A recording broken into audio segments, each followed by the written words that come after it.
I think big tech will get bigger and bigger.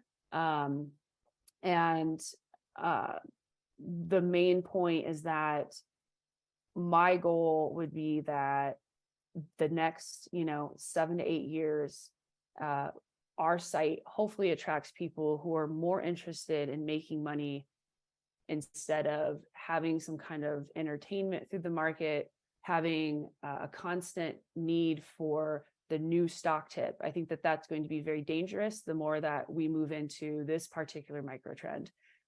And although that seems like a bold statement, it's not bold at all. It took thousands of companies, in fact, it took millions of applications, mobile applications, to get to the FANGs.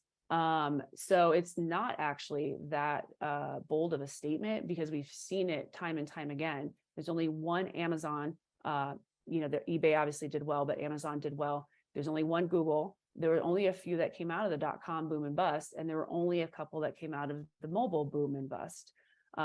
Meta with their native app, Google with their suite of native apps, and Apple. So it's not that bold of a statement. It's just, one thing that I get very concerned about with retail is that they always want the new hyper growth small cap stock that has a terrible bottom line, and they think they're going to get rich off of it. I think that the safer way to play AI is going to be big tech, and there's going to be obviously an enormous amount of an enormous amount of, I should say, market cap coming from the semiconductors.